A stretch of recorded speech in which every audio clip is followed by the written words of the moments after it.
Voilà, ça va être un atelier un peu particulier maintenant, puisque je suis astrologue et aussi danseuse. Donc, je vais vous parler un tout petit peu de l'astrologie. Voilà, ça va être... et on va combiner donc, les énergies du ciel, de l'astrologie, de ce dont nous parle l'astrologie, et on va le vivre dans notre corps à travers la danse. Pourquoi j'ai choisi Mars et Vénus? Parce que ce sont les deux planètes qui parlent de la sexualité et donc de l'énergie sexuelle. Alors, je vous explique un peu ce que c'est un thème astral. Donc, j'ai fait ce thème, j'ai pas eu le temps dans la pause de dessiner le thème. Très rapidement, un thème astral, c'est une vision du ciel à un moment T.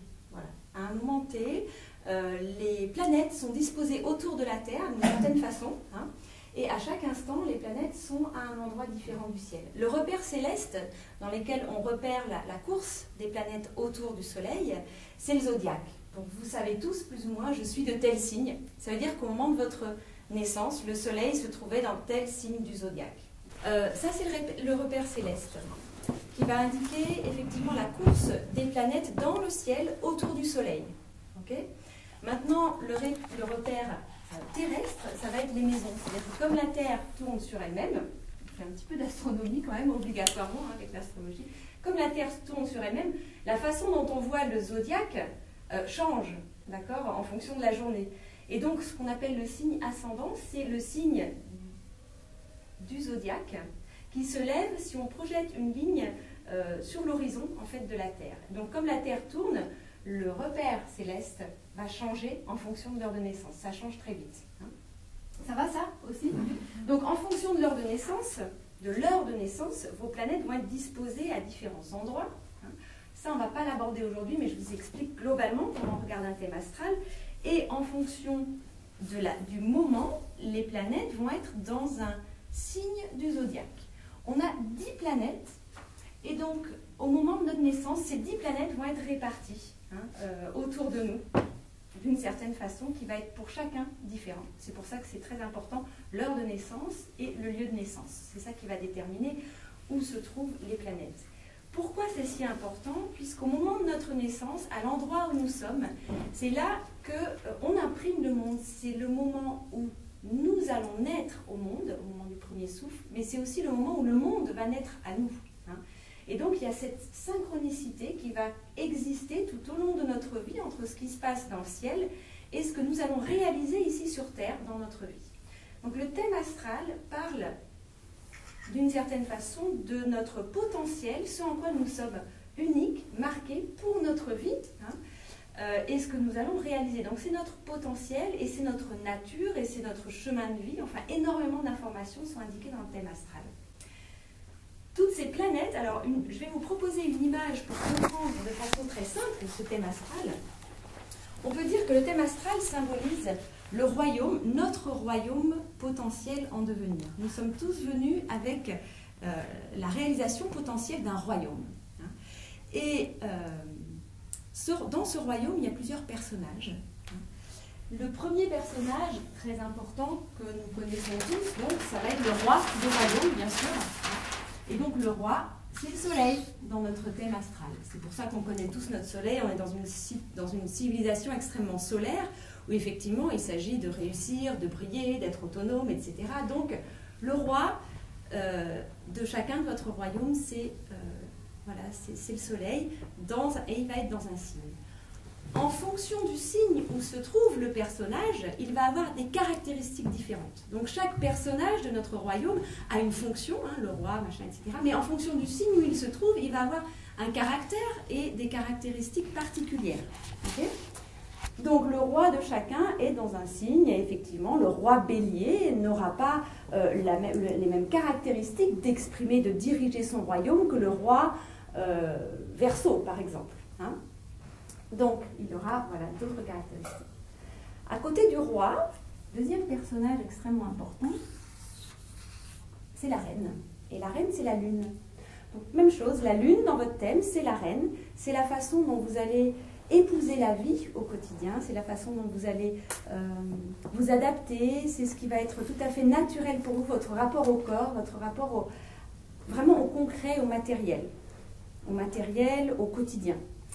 La reine, pareil, va avoir des caractéristiques en fonction du signe où elle se trouve. On va avoir un autre personnage très important qui est Mercure, c'est la planète Mercure, et qui symbolise le messager. Mercure, ça va être notre façon de penser, de communiquer, de formuler, de réfléchir et de faire des ponts, en fait. Et aussi notre façon de bouger dans le sens de s'adapter aux événements, être habile, etc. Ça, c'est Mercure, donc c'est lui qui fait circuler l'info de toutes les façons, à l'intérieur du corps avec le système nerveux et avec le monde qui nous entoure, et aussi à l'intérieur du royaume, à l'intérieur de nous. Donc, Mercure, pareil, il va avoir son caractère et sa façon de fonctionner. Ensuite, on va avoir Vénus. Donc Vénus, elle va nous intéresser particulièrement aujourd'hui parce que Vénus, c'est la courtisane du royaume. C'est elle qui va gérer les plaisirs, c'est elle qui va gérer tout ce qui va être en lien avec le plaisir. Alors le plaisir du corps, bien sûr, le plaisir esthétique, donc tout le sens esthétique, l'artistique, les goûts et les couleurs, qu'est-ce que j'aime pas. C'est Vénus qui décide de la politique culturelle et gustative du royaume. Donc en fonction aussi de son signe et de ses caractéristiques, elle va avoir certains goûts et pas d'autres, et elle va exprimer certaines choses qu'elle va aimer, d'autres qu'elle ne va pas aimer, et elle va aussi avoir la capacité, Vénus, pas seulement de plaire aussi, parce qu'en fonction de ce qu'on aime, on va plaire d'une certaine façon pour attirer aussi ce que j'aime. Si j'aime, je sais pas, si j'aime le chocolat, je vais attirer du chocolat vers moi. Voilà, donc c'est aussi la capacité d'attraction. Voilà, après Vénus, donc il y a la Terre, et ensuite il y a Mars. Et donc Mars aussi, on va parler de lui. Oui, alors j'ai oublié de dire, mais Vénus, ensuite symboliquement dans le corps, représente aussi le sexe féminin. Donc la vulve, le vagin, tous les attributs sexuels féminins. Puisque voilà, c'est le sexe féminin qui va attirer. Donc bien sûr, ça nous importe beaucoup. Pour les femmes, ça va donc parler vraiment de la sexualité féminine. Qu'est-ce qui va vraiment faire en sorte que la femme va se lubrifier? C'est pas la tête, c'est pas... Tout d'un coup, parfois, voilà, on peut être pas du tout attiré a priori par quelqu'un, et puis dans l'énergie, on s'en rend compte tout d'un coup que ça mouille, quoi. Et ça, c'est Vénus, en fait. C'est pas la tête qui décide. Pour les hommes, Vénus, bien sûr, elle présente aussi, mais chez eux, c'est pas le sexe. Ça va, bien sûr, déterminer les goûts. Ça va déterminer aussi ce qu'ils trouvent beau, ce qu'ils apprécient en termes de goût. Et pour les hommes hétérosexuels, le type de femme qui va les attirer, puisque c'est une déesse féminine, donc c'est leur féminin intérieur. Mars, en revanche, bon, j'ai fait une flèche un peu petite, c'est pas sympa. Donc Mars, comme c'est pas la taille qui compte. Ça va vers l'extérieur. C'est l'élan qui compte. Voilà, la boule était grosse. Voilà, c'est un bien pétri tout à l'heure. C'est cette planète qui va nous permettre de sortir de nous, et donc d'exprimer, et donc d'aller à l'extérieur et d'aller chercher dans le monde. Cette planète, c'est la première planète extérieure aussi, astronomiquement parlant. Vous avez, le Soleil, c'est le centre du système solaire. Vous avez Mercure et Vénus qui circulent autour du Soleil. Ensuite, vous avez la Terre. Et Mars, c'est la première planète extérieure. Symboliquement, c'est important. C'est ce qui va permettre aux terriens d'aller au-delà. Et donc, effectivement, c'est... Cette force d'action, c'est le fait de pouvoir décider, de pouvoir s'engager, de pouvoir se battre. Donc il y a vraiment cette énergie yang qui est présente dans Mars, qui est présente chez les femmes dans l'activation effectivement de la capacité à agir, de la capacité aussi, je pense c'est la puissance orgasmique aussi de la femme pour le coup, et donc de ce qui va vraiment donner cette extériorisation. Et pour les hommes, c'est évidemment leurs organes génitaux, leur sexe et leur puissance sexuelle. Donc la sexualité masculine, ça va être Mars dans le thème d'un homme. C'est la façon dont va fonctionner sa sexualité et son organe sexuel. C'est-à-dire que comment il va pénétrer le monde. C'est Mars qui nous permet, hommes ou femmes, de pénétrer le monde au sens propre comme au sens figuré. Et donc, bien sûr, aussi dans la sexualité. Voilà, ensuite, donc ça c'est les Enfin, c'est les principaux, parce que évidemment, c'est les deux qui vont nous intéresser aujourd'hui. Je vous dis quand même les autres. Il y a Jupiter ensuite, qui est le grand conseiller du royaume. Donc Mars, c'est aussi le guerrier, hein, c'est le chevalier, c'est celui qui va permettre, le Soleil va décider une stratégie, Mars va la mettre en œuvre. Mars va aller dans le monde pour mettre en œuvre la politique, les décisions, les batailles du roi, hein, conquérir. Jupiter, c'est le grand conseiller, c'est lui qui va faire en sorte que le royaume va pouvoir avoir une représentation à l'extérieur, dans d'autres pays, avec d'autres royaumes. C'est lui qui va donner du sens, qui va donner la philosophie. Donc c'est l'ambassadeur, le grand conseiller, celui qui va pouvoir prendre des choses en main de façon plus sociale. Voilà. Et puis nous avons ensuite un autre personnage qui est très important, qui est Saturne. Et Saturne, c'est le ministre de l'Intérieur, c'est le régent, c'est celui qui va décider des lois et qui va décider des frontières et qui va décider des limites. Donc il a mauvaise réputation en astrologie, mais il est extrêmement important. C'est lui qui garantit l'intégrité et la sécurité de notre royaume. Hein. Donc ça va être notre façon de pouvoir nous positionner, de pouvoir nous construire, de pouvoir construire une sécurité intérieure, de savoir dire non, de savoir mettre des limites, de savoir poser un cadre, de savoir rentrer dans un cadre, de savoir respecter le temps, etc. Tout ça, c'est Saturne qui nous permet ça. Donc, extrêmement important pour s'incarner dans la réalité. C'est ce qu'on appelle le principe de réalité aussi. Vous voyez, dans chaque planète, il y a énormément de sens et de signification. Hein, donc, en fonction de où se trouvent ces planètes en signe pour nous, et ensuite quels sont les rapports entre eux, va expliquer beaucoup, évidemment, par rapport à notre façon d'appréhender le monde, de voir le monde, de nous positionner dans le monde, et d'avoir des scénarios inscrits, et donc des comportements et des scénarios de vie qui vont se répéter ou non. Voilà. Donc l'astrologie permet de décoder tout ça. Ça, ce sont les 7 planètes qui sont visibles à l'œil nu. Maintenant, et qui sont les 7 planètes qui constituent vraiment la construction psychologique de chaque individu. Maintenant, il y a donc depuis 1781, il y a 3 nouvelles planètes qui ont été découvertes avec les progrès techniques. Il y a d'abord, et qu'on appelle les planètes transpersonnelles, parce que ce sont des planètes qui sont très très loin, non visibles à l'œil nu, et qui nous parlent de l'inconscient collectif, qui nous parlent que, en tant qu'individu, nous avons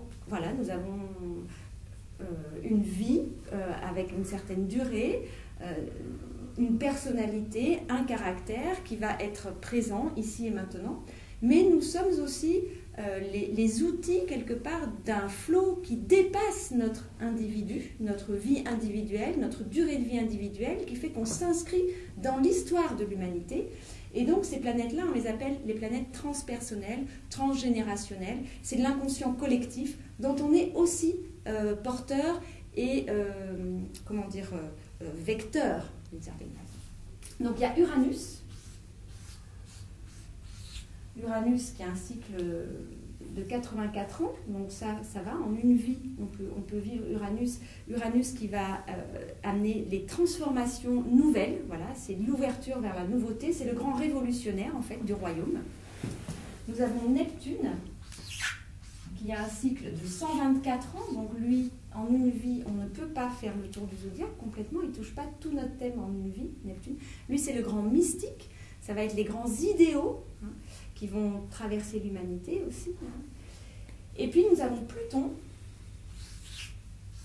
bon, c'est un des symboles de Pluton, qui lui a un cycle de 248 ans, donc c'est vraiment énorme, hein. Il ne touche qu'une petite partie de notre thème dans une vie, donc quand il touche une partie du thème, je peux vous dire qu'on s'en passait. Hein. Pluton, c'est le grand sorcier du royaume, c'est lui qui va gérer tout ce qui se passe dans l'ombre et qui va faire remonter l'ombre. Et donc qui va vraiment générer une transformation, une transmutation de la matière.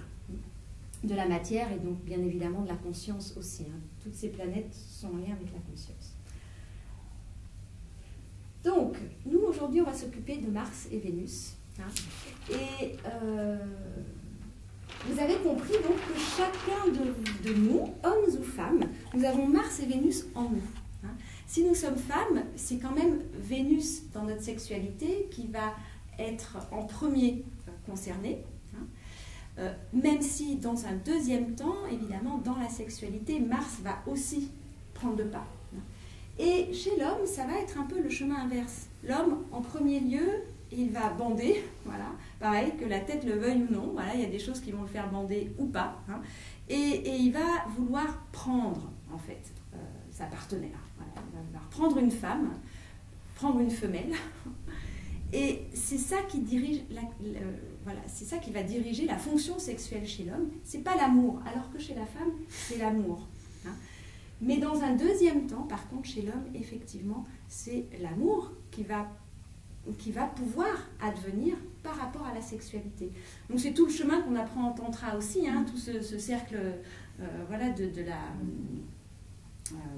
la kundalini et de l'énergie dans la vague, notamment dans la vague tantrique, hein, où la femme va accueillir ici et va donner là, et l'homme c'est un peu l'inverse, lui il va donner là et il va accueillir ici. C'est le même chemin en fait, c'est la même chose qui se passe en astrologie, hein, d'une certaine façon. Et donc la façon dont nous les femmes, nous allons aimer, nous allons gérer l'amour, ce qui va voilà, nous faire réveiller le plaisir et l'envie, hein, d'accueillir en nous, d'accueillir dans notre corps, c'est Vénus. Hein. Et puis dans un deuxième temps, voilà ce qui va vraiment du coup nous donner cette puissance, c'est Mars. Et chez les hommes, c'est Mars. Donc toutes les caractéristiques en signe de notre Vénus, ça va donner les caractéristiques de ce que nous aimons et comment nous allons l'exprimer et comment nous allons attirer à nous. Les caractéristiques de Vénus en signe. Les caractéristiques de Mars en signe vont être effectivement des caractéristiques aussi pour les femmes hétérosexuelles du principe masculin et donc qu'on va rechercher chez les hommes.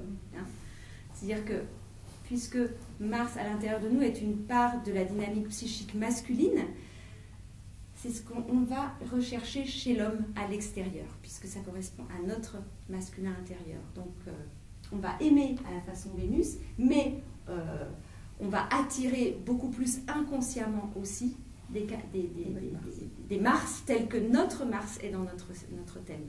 Hein. Ça va ça? Voilà, okay.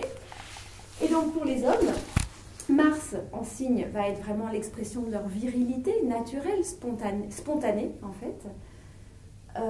En signe, donc aussi avec les caractéristiques en lien avec ce signe. Voilà, vous pouvez être poisson, mais avoir un Mars bélier par exemple, et du coup votre façon d'agir va être beaucoup plus percutante que votre énergie solaire, hein, que votre signe solaire. Et voilà, votre façon de pénétrer le monde, votre façon de dynamiser votre virilité, votre sexualité, ce qui va mettre en action votre sexualité, les conditions aussi pour ça, vont être aussi caractérisées par le signe, hein, de Mars. Et puis, le type de femme qui va vous attirer, ou la façon ensuite dont l'amour va pouvoir être généré à l'intérieur de vous, donc pour les hommes, le féminin à l'intérieur de vous, va s'exprimer aussi cette sensibilité féminine à partir du signe où il se trouve. Voilà. Et donc c'est ce que je vous propose d'explorer aujourd'hui. Alors on a fait un petit peu de théorie et ce que je vous invite voilà, maintenant à faire, on va explorer dans la danse, donc on va un petit peu lâcher la tête, on y reviendra à la tête ensuite, on reviendra aussi justement en fin d'atelier pour chacun à vos Mars et Vénus en signe justement, et je vous dirai effectivement les caractéristiques. Mais d'abord, j'aimerais qu'on explore, parce que si je vous donne d'abord ça, vous allez être dans « Ah oui, moi je suis comme ça, mais alors il faut que je sois comme ça et tout ça ». Et non, ce que j'aimerais, c'est qu'on rentre dans l'expérience de la danse et du corps sans avoir trop d'images encore préconçues et de juste sentir effectivement comment ça se passe.